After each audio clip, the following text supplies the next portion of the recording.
Hi everyone, welcome back to AutiSENSE. In my first video, I spoke about my journey, my vision for AutiSENSE. Of course, I gave a brief introduction about autism and I dropped the big phrase, sensory overload. So in today's video, we'll be diving deeper into it. We'll talk about sensory needs, everyday signs of sensory overload. Would you believe if I told you that a meltdown that you often see in a supermarket has nothing to do with behavior and everything to do with senses? So let's understand what are sensory needs. Our brain is constantly taking in information from senses around us to help us understand and navigate our world better. And these are not just the five senses that we're aware about, such as sound, smell, sight, taste, and touch. But there are three more important senses which are very essential for our living. Number one is vestibular. Vestibular sense is all about our body movement.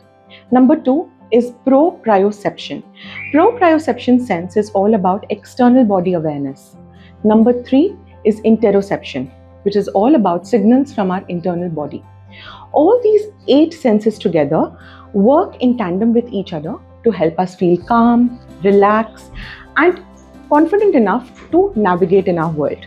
So let's take a deeper and closer look into these 3 additional senses and what they do for us. The vestibular sense helps us stay upright, move around smoothly, and not fall over. A simple everyday example of vestibular sense use of it would be just walking around without wobbling. We use our vestibular senses for jumping, running, swinging, even tying our shoelaces. If the vestibular sensation is very high and the child is hypersensitive to it, then even simple tasks like climbing the stairs can feel very dizzy and even scary to the child. If the vestibular input is low, then the child will seek that input. They will try to run, jump, spin a lot, and even hand flapping to feel calmer and to feel regulated. What is proprioception? Proprioception is your external body awareness. It is what helps in the coordination of your body parts. You must have learned in school about eye-hand coordination, hand-to-hand coordination, etc. Proprioception is behind that. So for example, if you want to pick up a pencil, you don't need to look at your hand to pick it up. Or if you are walking up the stairs, you don't need to look at your feet to walk up the stairs. The brain gets a signal from the proprioception sense, where is your leg or hand or body in space. When proprioception is different, like for an autistic individuals, at that time it becomes very difficult for them to judge their body in space. So you'll often see these children bumping into objects, bumping into people without realizing. They will also seek this input by trying to chew on objects. And sometimes how they seek input is they'll really hug very tight or hold on to objects or grab them really hard because they don't know where in the space is their body. What is interoception? This takes care of our internal body signals. It helps us understand what is happening inside of our body. These are signals that we feel. For example, when we feel hungry, when we feel thirsty, or even have an upset stomach, that's something internal and we get that sensation. In fact, even the urge to use the toilet. But unfortunately, in some autistic individuals, when interoception is different, they will not realize when they're feeling hungry, thirsty, or even when to use the toilet, until and unless the feeling becomes too overwhelming or it is too late and it is too big, and that then leads to a sensory overload. We take our senses for granted. They're quietly working in the background so that our world feels balanced. But isn't it unfortunate that for autistic individuals, it's so heartbreaking to see that these very senses are a constant battle to them. It's a daily struggle for them to feel calm, safe, balanced, and regulated in the world around them. Studies have repeatedly shown us that a large majority of children with autism show significant sensory processing differences as compared to typically developing peers their age. What this means is that the sensitivity volume in them, the sensory volume in them, is either too way up the knob or too low.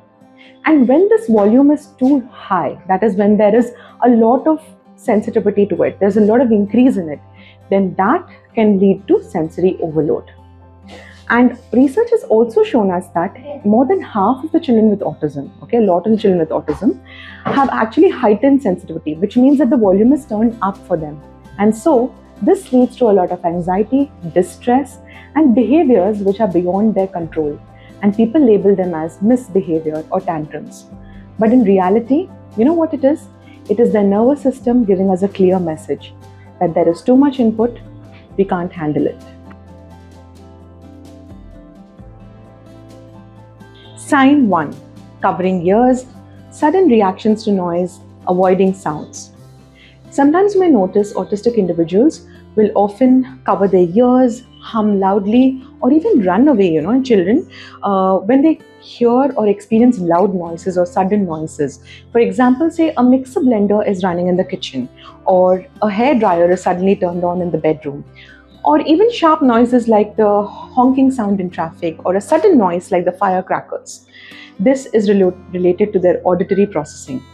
And in research comparing to children with autism to their typically developing peers, it is seen that the auditory processing differences are really significant and way too high. It also goes to show research that auditory processing differences are very common and significant in autistic children. What does that mean? It just means that any noise that seems normal to you and me or regular to you and me can actually be really, really troublesome, upsetting, sharp, extremely loud to them. They can experience this sensation very differently. It can also manifest in their body as physical pain. So when they hear these noises, they might even be experiencing physical pain. Sign 2. Crashing, jumping, spinning, or rough movement seeking. It is often seen that children crash into furniture, they crash into walls, they're spinning continuously, they're jumping constantly, or they're seeking tight hugs and deep pressure. The reason why they do this is they want movement or they seek deep pressure because they want to feel balance in their body and they want to feel regulated. As per research, these are common behaviors reported in children with autism who have hyperresponsive proprioceptive units. Sign 3. Discomfort with clothing, texture, tags, shoes, etc. A lot of autistic children will experience discomfort while wearing, different kind of textures of clothes or some tags, or they may find it difficult to wear shoes, socks, seams, etc. A research has shown us that tactile-based or touch-based over-responsivity is a common or a very frequent symptom among autistic children. So what that means is when we wear clothes, it may seem very normal to us, the fabric, but certain fabrics can really agitate their tactile functioning. So when a child is refusing to wear a sock or a shoe, it is not picky behavior, it is sensory distress. Sign 4. Meltdowns in unpredictable and overwhelming environments.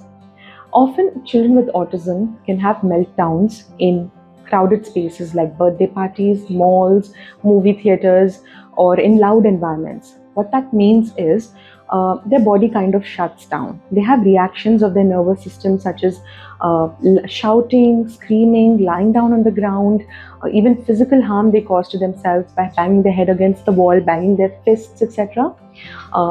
This is nothing but sensory overload that causes this meltdown. It is a clear message from their nervous system saying that this input is too much and I can't manage my body right now. Sign 5. Zoning out, shutting down, or withdrawing. Sometimes instead of having a meltdown, an autistic child, when there is a lot of sensory input, may decide to shut down, withdraw themselves, or zone out. What that means is they become very quiet, they become unresponsive, they may want to hide and move away from everybody in a quiet, dark corner. This is also one of the reactions to sensory overload. Both meltdown and shutdown are the nervous responses. One is a loud one and one is a quiet one. What we have discussed, these signs, there are very few of them that we've spoken about as the signs that depict sensory overload. There are a lot more, which we will obviously explore together in the upcoming videos. If there is one message that I would like you to take away from this video, it would be that behavior is communication, especially for a child or an individual whose sensory world is so different to ours. Instead of asking questions like, how do I stop this behavior? Let's start asking questions. What is their sensory system trying to tell me and how can I help? These small changes in our attitude can really have big impacts in their lives. I have added a list of these research papers that I've referred to in the description for your reference. With that, I'll be signing off and I'll see you in the next video. If you do find this helpful, please hit the like button. Please share it with a teacher or a parent who you think might benefit. And also add in the comment section which one of these signs do you commonly see among autistic people around you. I'm Shruti. This is AutiSENSE. where awareness meets understanding.